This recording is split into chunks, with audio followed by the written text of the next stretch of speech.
If you are a working professional in GTA Toronto and planning to buy your first home, you must watch this video because the trend is changing.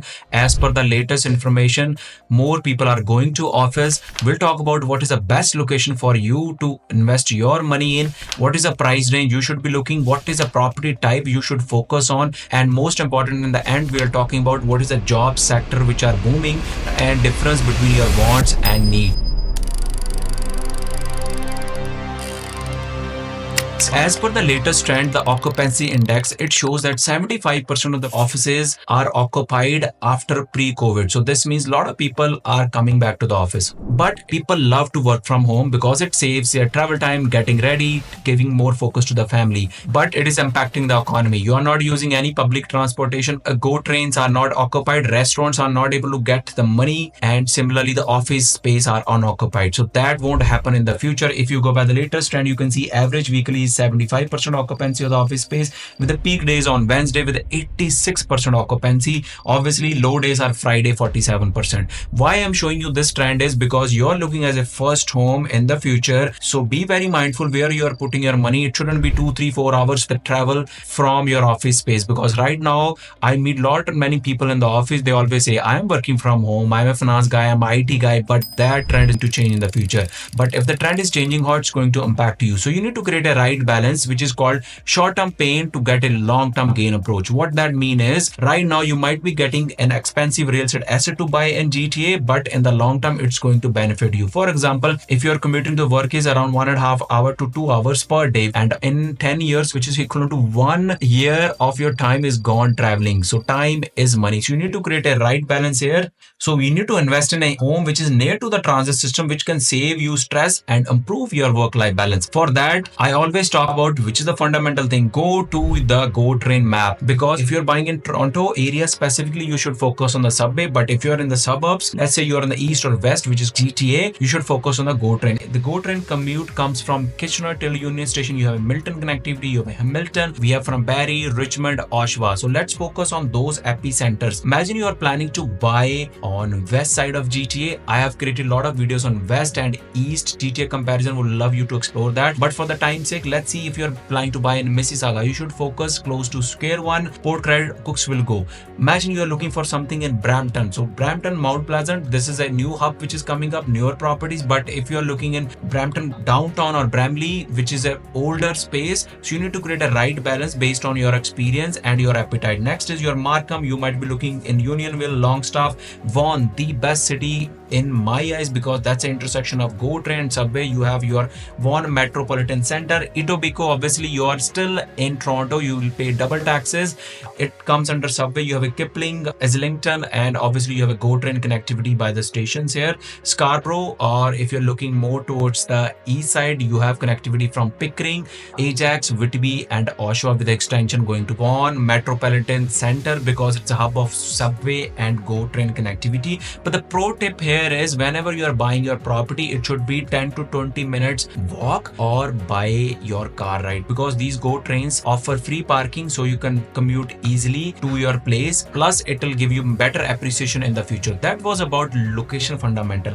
But right now what is happening in the market is, you should focus on your price range. Economy is not that much stable as of now. If you talk about Trump tariff, so many news are happening, so you need to be very mindful. Either I pay a rent or I substitute that rent with my own mortgage. So what is the price range I should focus on? The price range is dependent on the property type. So either looking for a condo, you might be looking for a townhome, semi, or detached. So the typical price range is, for a condo is around 500 to 700 range, depending on the location. If you are in the core GTA, core Toronto, close to CN Tower, the price will go up. Similarly for the townhome, in the range of 700 to million, detached or semi in the range of 800 to, I would say, 1.5 million. But for a first time home buyer, let's be on the lower side. So you should focus something under $1 million. That's the pro tip again I'm giving based on your range. But how you can decide what is a property type right for you? Let's go as per the trend. This is the numbers from January 2025. In January 2025, if you go by the numbers, how many homes got getting sold? We have total of 3,847 homes getting sold in the month of January city itself in GTA. Why this trend is important for you? Because it shows where people are putting their money and where you should be focusing on.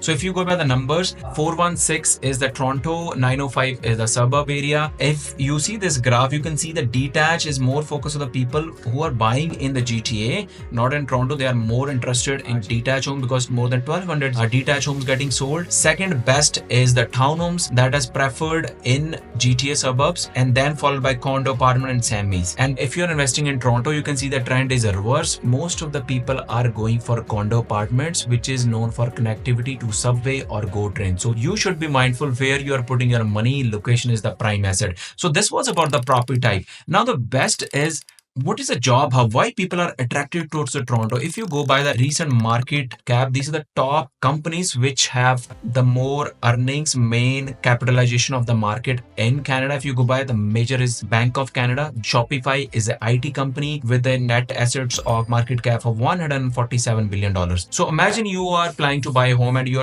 want that I want the place where I have more job security or more stability and I can get my job easily if I'm fired. What is the worst that can happen? So RBC, it's based in Toronto. Shopify is in Ottawa. Next is you have Toronto TD Bank. Enbridge is obviously in Calgary. Brookfield Corporation again in Toronto. Thomson Reuters again Toronto. Bank of Montreal, Quebec. So this is the hierarchy that you want to follow. Why I'm showing you this graph is because Toronto is known as a financial and tech hub of Canada, and it's the second largest hub if you compared after New York City as a financial hub. More than 400,000 jobs are in this location because it is a prime hub for all those major banks. If you go in the intersection of Yonge and Union, you'll see all the banks, you'll see all the tech guys, all the finance guy working there. So where those people are working, this means a lot of money is moving, so you have more stability. That's why people love about Toronto's. But imagine you're still confused.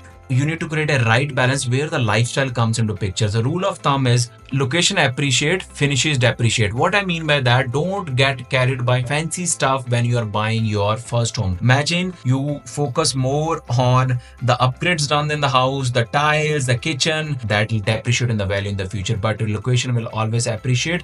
But the second is, imagine you are in a hybrid situation or you are working from home office. It's always good to have one extra space for your office. If you are focusing on buying a one bedroom or a studio, it is better to always to buy a one bedroom plus den, because it's always have to have an extra space as den that you can use as an home office. Similarly, it applies to a townhome. It's always good to go for a 3-bedroom townhome. Same applies to your detached and semi-detached approach, because your lifestyle will define what type of property you will be going in. Because in Canada, everyone switches their home after 5 years. When I purchased my first home, I thought I'll live in that home for lifelong. It is not India, guys. It's not South Asia where people live and die in the same home. People change in Canada. So this is the first home, so it is a stepping stone. So you need to create a right balance of 3 parameters: location, price range and the property type.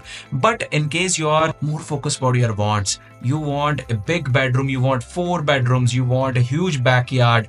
See, luxury comes with a price. Obviously, if you can afford it, go for that. But my again 2 cents is, don't make your first home as a liability. At least try to replace with what you have been paying as a rent, add some extra maintenance, and the same budget you should focus that your mortgage should be equivalent to that numbers, or you should have an additional unit into that which can be rented out and it can support you financially. So that was about needs and want difference. But overall, this video was specifically for white collar job people who have to travel in the future to downtown. So you should focus on those fundamentals. I know it's your personal decision and everyone's situation is different. That's why I always suggest better to sit with us one-to-one when you have any questions buying your first home. We are here to help you free of any cost. Sit and get the right guidance. Just to summarize, focus on your future work trends where the jobs are moving. Think long-term approach, because real estate always benefits you in the long term and location is the prime factor. Another is invest near the growth areas. Let's sit one-to-one. If you still have more questions on this, post your comments, share in your network. You can see from the data, people watch our video, they don't subscribe. We need your support. Please subscribe to our channel because it motivates us to make more valuable content for you. Thank you for watching this video.